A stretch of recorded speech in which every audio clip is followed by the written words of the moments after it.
Friends, நம்ம இன்னைக்கு இந்த வீடியோவில் எந்த விஷயத்தை பற்றி பேச போகிறோம், யாரை பற்றி பேச போகிறோம் அப்படின்னு சொல்லி கேட்டோம் அப்படின்னா, என்ன செய்தார் எம்எல்ஏ சீரீஸுடைய 2வது நாள் இன்னைக்கு அப்படின்னே சொல்லலாம். நேற்று வந்துட்டு பார்த்தோம் அப்படின்னா, தமிழ்நாட்டினுடைய முதல் சட்டமன்ற தொகுதியான கும்மிடிப்பூண்டி தொகுதி இருக்கு இல்லையா. ஸோ கும்மிடிப்பூண்டி தொகுதி, அதை தாண்டி அந்த தொகுதியினுடைய எம்எல்ஏ அவர் கொடுத்த வாக்குறுதிகள் என்ன, சொன்னதை செஞ்சாரா, இன்னும் என்னென்ன மாதிரியான விஷயங்கள் இருக்குது அப்படின்னு சொல்லிட்டு பேசியிருந்தோம்.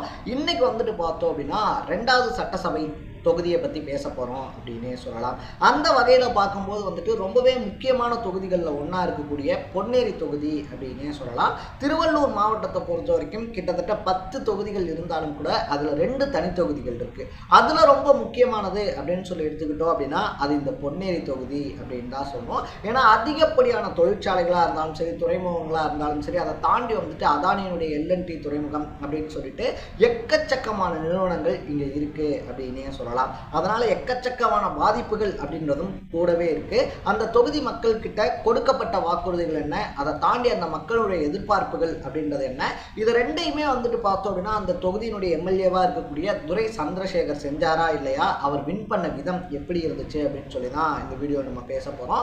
அதுக்கு முன்னாடி நம்ம சேனலுக்கு நீங்க புதுசா வந்திருந்தீங்க அப்படின்னா இதே மாதிரி அப்பப்ப அப்டேட்டா போயிட்டு இருக்க விஷயங்கள், அது கரண்ட் அஃபேர்ஸா இருந்தாலும் சரி, பாலிடிக்ஸா இருந்தாலும் சரி, ஸ்போர்ட்ஸா இருந்தாலும் சரி, அப்பப்ப அப்டேட்டா போயிட்டு இருக்க விஷயங்களை நீங்க தொடர்ந்து தெரிஞ்சுக்கணும் அப்படின்னு ஆசைப்பட்டீங்கன்னா மறக்காம சேனலை ஃபாலோ பண்ணி சப்ஸ்கிரைப் பண்ணிக்கோங்க.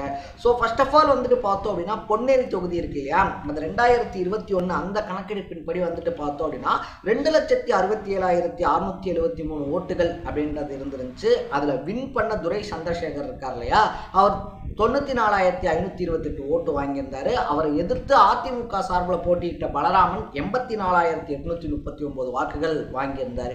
2 பேர்த்துக்கும் இடையில வந்துட்டு பார்த்தோம் அப்படின்னா கிட்டத்தட்ட 9,689 வாக்குகள் அப்படின்ற வித்தியாசம் இருந்துச்சு அப்படின்னு தான் சொன்னோம். ஸோ இதை தாண்டி வந்துட்டு பொன்னேரி தொகுதியில் என்ன இருக்கு அப்படின்னு சொல்லி பார்க்கும்போது சோழவரம் ஒன்றியத்தினுடைய 24 ஊராட்சி, அது மட்டும் இல்லாமல் மீஞ்சூர் ஒன்றியத்தை சார்ந்த 55 ஊராட்சி அப்படின்னு சொல்லிட்டு கிட்டத்தட்ட 79 ஊராட்சிகளையும் 3 பேரூராட்சிகளையும் பொன்னேரி தொகுதி தன்வசம் வச்சிருக்கு அப்படின்னே சொல்லலாம்.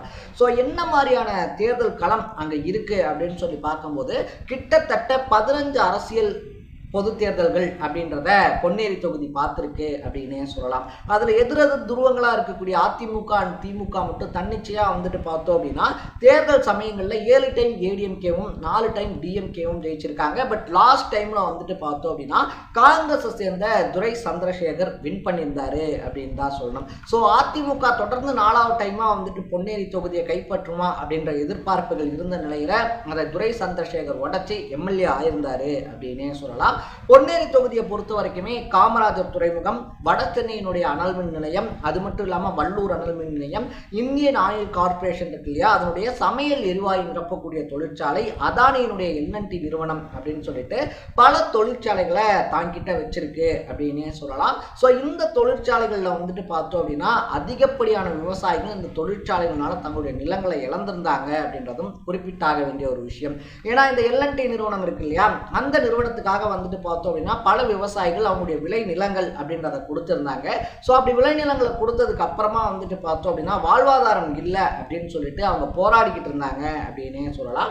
ஸோ அந்த காலகட்டத்தில் வந்துட்டு பார்த்தோம் அப்படின்னா அந்த மக்களுக்கு பல வாக்குறுதிகள் அப்படின்றது கொடுக்கப்பட்டிருந்துச்சு. அந்த மக்களும் பல விஷயங்களை எதிர்பார்த்துருந்தாங்க அப்படின்னு தான் சொல்லணும். அதில் ரொம்ப முக்கியமான விஷயம் என்ன அப்படின்னு சொல்லி கேட்டோம் அப்படின்னா இந்த செப்பாக்கம் அப்படின்னு சொல்லக்கூடிய ஒரு கிராமத்தை சார்ந்தவர்களுடைய எதிர்பார்ப்பு அப்படின்னே சொல்லலாம். ஏன்னா இந்த எல்என்டி நிறுவனம் இருக்கு இல்லையா, அதுலேருந்து வெளியேறக்கூடிய காற்றின் மூலியமாக வந்துட்டு பார்த்தோம் அப்படின்னா அந்த செப்பாக்கம் கிராமத்தில் இருக்கக்கூடிய பலருக்குமே நோய் தொற்று அப்படின்றது ஏற்பட்டுருந்துச்சு. ஸோ இதனால் வந்துட்டு பார்த்தோம் அப்படின்னா அதை முறையாக வந்துட்டு முறைப்படுத்தணும், அதை வந்துட்டு பராமரிக்கணும், மக்களுக்கு வந்துட்டு பார்த்தோம் அப்படின்னா நல்லது செய்யணும், மக்களுக்கு வந்துட்டு இந்த பாதிப்புகள் வந்துட்டு ஏற்படாத வண்ணத்தில் வந்துட்டு மாற்றங்கள் கொண்டு வரப்படணும் அப்படின்றது அந்த கிராம மக்கள், அதை தாண்டி அந்த கிராமத்தை சுற்றி இருக்கக்கூடிய மக்களுடைய ரொம்ப பெரிய கோரிக்கையாகவும் எதிர்பார்ப்பாகவும் இருந்துச்சு அப்படின்னே சொல்லலாம். ஸோ அதை வந்துட்டு நாங்கள் முறைப்படுத்தி தரோம் அப்படின்னு சொல்லிட்டும் எலெக்ஷன் டைமில் துரை சந்திரசேகர் இருக்கார் இல்லையா, அவர் வாக்குறுதி கொடுத்திருந்தாரு அப்படின்னே சொல்லலாம். அது மட்டும் இல்லாமல் பார்த்தோம் அப்படின்னா கடைசி 10 வருஷமாக பொன்னேரி தொகுதியினுடைய முக்கியமான வேண்டுகோளாகவும் முக்கியமான கோரிக்கையாகவும் என்ன இருக்குது அப்படின்னு சொல்லி பார்க்கும்போது இந்த பாதாள சாக்கடை திட்டம் அப்படின்றது இருக்கு இல்லையா, கடந்த 1 இல்லை 2 இல்லை கிட்டத்தட்ட 10 வருஷங்களாக வந்துட்டு பார்த்தோம்னா அந்த மக்களினுடைய ரொம்ப பெரிய கோரிக்கையாக இந்த பாதாள சாக்கடை திட்டம் அப்படின்றத கொண்டு வரணும் அப்படின்னு சொல்லிக்கிட்டு இருக்காங்க. ஸோ அது வந்துட்டு பார்த்தோம் அப்படின்னா லாஸ்ட் எலெக்ஷன்லையும் கோரிக்கையாக கேட்கப்பட்டிருந்துச்சு அப்படின்னே சொல்லலாம். ஸோ ஜெயிச்சு வந்தோம் அப்படின்னா 2 கட்சிகள், எல்லா கட்சிகளுமே, எலெக்ஷன்ல எல்லா கட்சிகளுமே நாங்கள் ஜெயிச்சு வந்தோம் அப்படின்னா இந்த பாதாள சாக்கடை திட்டம் அப்படின்றது இருக்கு இல்லையா, அதை வந்துட்டு நாங்கள் செயல்படுத்துவோம். இங்கே இருக்கக்கூடிய பாதாள சாக்கடை திட்டத்தை நாங்கள் முழுசாக வந்துட்டு நிறைவடைஞ்சு கொடுப்போம் அப்படின்ற மாதிரி சொல்லியிருந்தாங்க. ஸோ அது அங்கே வந்துட்டு நிறைவடைஞ்சு இருக்கா இல்லையா அப்படின்றது இப்போ முக்கியமான கேள்வி. 3வது வந்துட்டு பார்த்தோம் அப்படின்னா தூண்டில் வளைவு அப்படின்றத அமைக்கணும். அதை தாண்டி வந்துட்டு படகு குழாம் அமைக்கணும். இது மட்டும் இல்லாமல் மீஞ்சூர் நந்தியகம் இருக்கு இல்லையா, ஸோ அங்கே வந்துட்டு பார்த்தோம் அப்படின்னா நந்தியம் பாக்கத்தில் மேம்பால பணி அப்படின்றத முடிக்கணும் அப்படின்றதெல்லாம் வாக்குறுதிகளாக கேட்கப்பட்டிருந்துச்சு. அதெல்லாம் வந்துட்டு கோரிக்கைகளாக வைக்கப்பட்டிருந்துச்சு.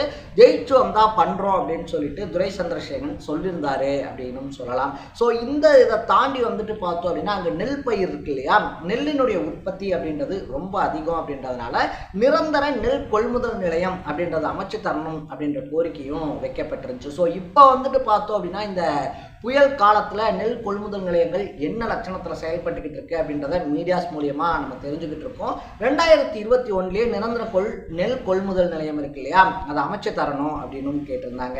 இது மட்டும் இல்லாமல் ஆரணி ஆறு இருக்கு இல்லையா, அதில் வந்துட்டு பார்த்தோம் அப்படின்னா குப்பைகள் எல்லாம் போட்டு எரிக்கிறதுனால காற்று மாசுபடுது.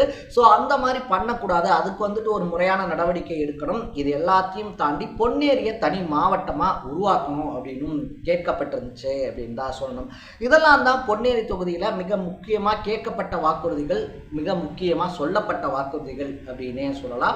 ஸோ இந்த வீடியோவை பார்த்துக்கிட்டு இருக்கக்கூடிய நீங்கள் பொன்னேரி தொகுதியை சார்ந்தவங்களாக இருந்தீங்க அப்படின்னா மேலே சொன்ன எல்லா விதமான கோரிக்கைகள், உங்களுக்கு கொடுக்கப்பட்ட வாக்குறுதிகள் நிறைவேற்றப்பட்டிருக்கா இல்லையா, துரை சந்திரசேகர் சொன்னதை செஞ்சாரா, அதை தாண்டி மீண்டும் துரை சந்திரசேகருக்கு வாய்ப்பு அப்படின்றது கொடுக்கப்பட்டுச்சுன்னா உங்களுடைய ஓட்டு அவருக்கு விழுகுமா விழுகாதா, அப்படி விழுகாது அப்படின்னா அதுக்கான காரணம் என்ன, இல்லை விழுகும் அப்படின்னா அவர் செஞ்ச வேலை என்ன அப்படின்றத கமெண்ட்ல போட்டு இதே மாதிரி அப்பப்போ அப்டேட்டாக போயிட்டு இருக்க விஷயங்கள், கரண்ட் அஃபேர்ஸாக இருந்தாலும் சரி, பாலிடிக்ஸாக இருந்தாலும் சரி, ஸ்போர்ட்ஸாக இருந்தாலும் சரி, அப்பப்போ அப்டேட்டாக போயிட்டு இருக்க விஷயங்களை நீங்கள் தொடர்ந்து தெரிஞ்சுக்கணும் அப்படின்னு ஆசைப்பட்டீங்கன்னா மறக்காம சேனலை ஃபாலோ பண்ணி சப்ஸ்கிரைப் பண்ணிக்கங்க.